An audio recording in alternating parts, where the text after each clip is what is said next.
Hey. Hey, birdie. Okay, let's have a look here real quick. Phil here, Got Memories, gonna wear you around my neck as I open a film transfer order. I'm gonna cover up the customer's details there. But this is what happens when your memories arrive. Now, this is specifically for film reels. Been shipped to me from Ohio or thereabouts. Okay, so I feel like most people, you got a whole bunch of stuff like this.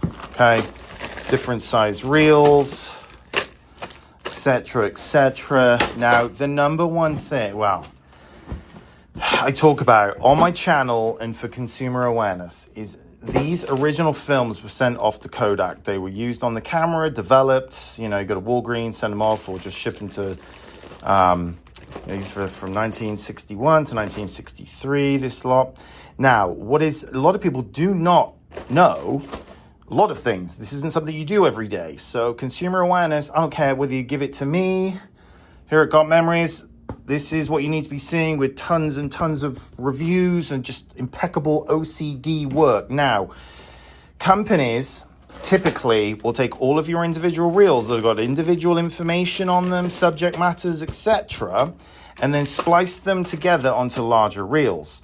And then you get back maybe one file per large reel or just one file for the entire batch of it. And like I said to this customer right here, you've got information, look, Christmas 1970 something on it. And absolutely not. No transfer company should be putting these onto larger reels. The correct way to do this, to make it easy for the customer to find out where all their stuff is and all of the system that is in place here. And if you're not sure of the system, you go through them and number them. If not, then myself and Samantha will go through them like OCD, trying to put them in date sequence based on date stamps on here we're looking at, taking a picture, zooming right in, trying to read chicken scratch, and then cleaning the film, repairing. Cleaning is mandatory these days. It has to be done because, first of all the gunk and all the crap and all that stuff, but to preserve the film transfer equipment, because all of my Tobin Cinema System stuff, all the mechanisms, everything, it just lasts longer when the film is clean, and also there's less crap and it improves the quality as well. So it's a two-way street of cleaning film to make sure, and I use a product called Film Renew that you can Google. They're in these bottles here, by the way, and they're all cleaned by hand, and it is essential. If a company says they're cleaning it, where's their cleaning YouTube video? I've got endless videos on how I clean the film. It's all done by hand, and what comes off of it is just absolute, just blackness. Okay, so I'll show you what you get back when I'm talking about these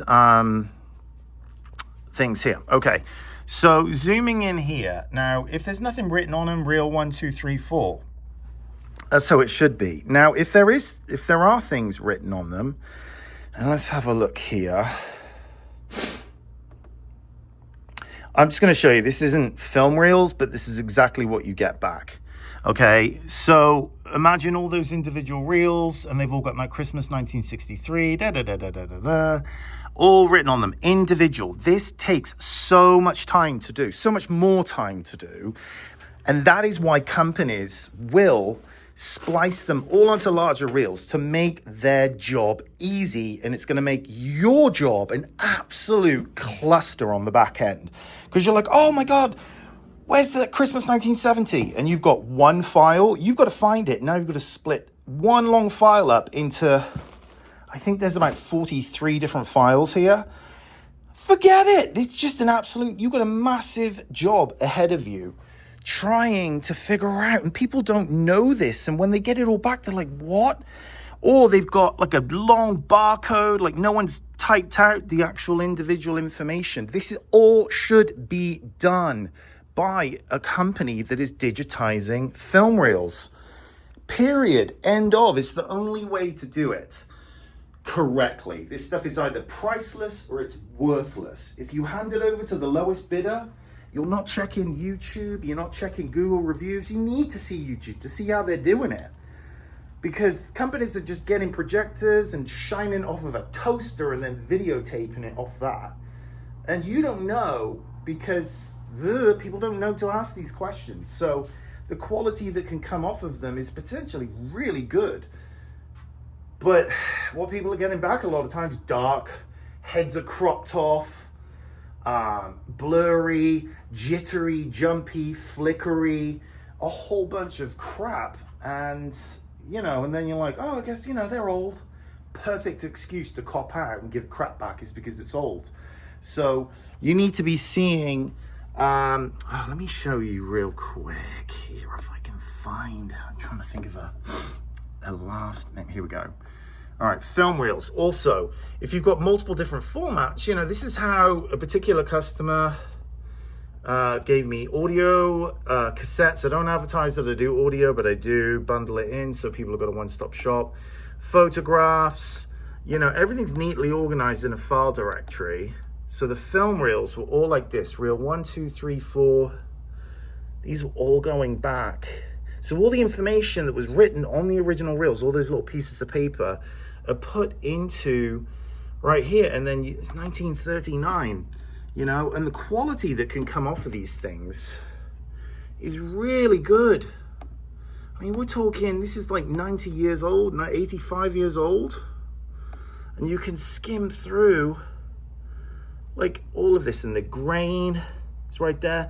There's a company here locally in Phoenix called Transfer for Less. They got an add-on. The prices that they advertise aren't what the final bill is. And they got a thing called grain reduction. And you're like, what the hell? Film is grain. Like, that's what makes film. Like, if you're getting rid of the grain, you're blurring the images. Because look, this is grain right there. That's the makeup of the film. And it's part of the beauty of film. But these are 1939, 1940.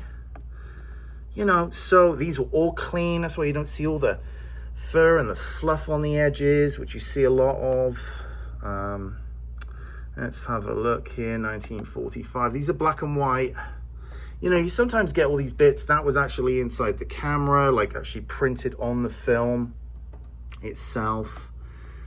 But, the potential there, the correct speed as well. People aren't running around like crazy Charlie Chaplin movies. That's another thing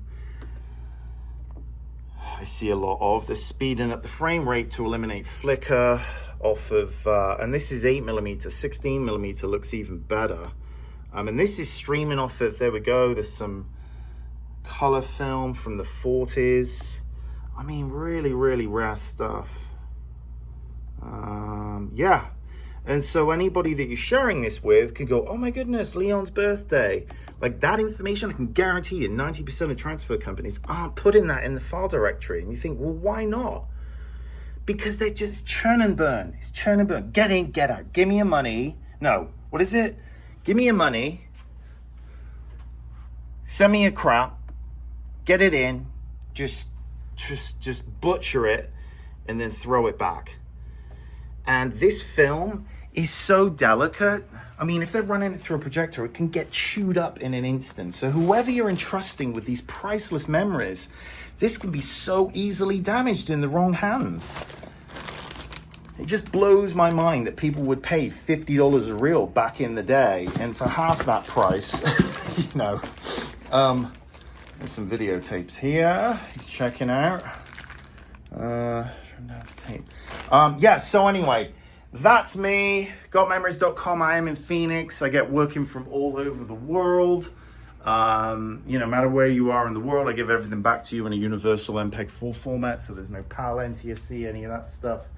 If you are in the local Phoenix area, I am by appointment, but before anybody sends anything to me, I need to know the condition of these films, because some of them, they got a vinegar smell, they're like, crusted, shrunken film, they got mold on them, all that kind of stuff. Some people have taken really good care of their film and other people have not. So I need to discern, how much work is going to be involved in getting these things digitized.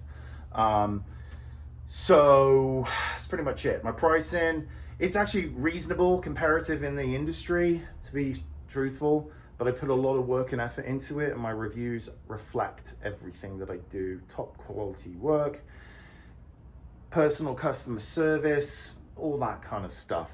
And you can't find, I think it's over 400 now on Google with a 5.0, any business. It's very hard to achieve that. So that's what you need to see with this type of service, because there's no redos. If you send it to the wrong company, you might never see it again. Or they mix it up with other people's stuff, they splice all the stuff together. If you call in a company and you're like, oh, can you disclose exactly how you transfer the film? Can I see your facility, your equipment? More than likely they'll be like, oh, just go to our website, we've got a write-up on it. Anyone can write any old paragraph about some BS that they don't have. But you need to see pictures and video. If they're a video company, why don't they have videos on their stuff? This has been going on for decades, this smoke and mirror type game with film transfers, because the quality of imagery can just differ so greatly from place to place. There's no universal standard. It's just like chop shop stuff. And also the big one, they might be going, oh, no, we put it on larger reels for your convenience. Your convenience? No, they're doing it for their convenience, but they spin it like they're doing you a favor. Absolutely not. No splicing whatsoever. No additional charges. What else do I see? Just all this bait and switch. They get it in and they're like, would you like this? Would you like that? You're like, this wasn't disclosed at the beginning. Why is this? What is grain reduction? Why is that necessary? Like, what I mean, I get some of these bids people send me, what about this company? And I look at their line items, I'm like, BS, BS, BS, BS. And the reviews are worse than the McDonald's around the corner. Have you checked that? No. Oh my God. If you're gonna be that haphazard, throw it away. Honestly, you save yourself the money. And if you're looking at any of these transfer companies that advertise these boxes, is Winston. He's like, with his toys. Any of these companies, just run a mile. I mean, especially just, it just is, oopsie. And also, here's the world's first ever VCR from 1971. It weighs no less than 70 pounds. Yeah, you got to find somebody that's passionate about this and doing it correctly with the right equipment, and is not, so it's in safe hands. Anyway, all right, guys, bye-bye. Oh, and if you would like a quote, gotmemories.com. Fill out the quote form as best you can. I do require a photo, but if you've got a ton of stuff, I know it's hard to take a photo. I mean, you basically need to know, is this stuff nice and clean as opposed to covered in, bugs and, I've had cat pee and dog hair and, it's like an episode of Hoarders, as you can probably imagine with some people. But, yeah, keep me posted. All right, bye.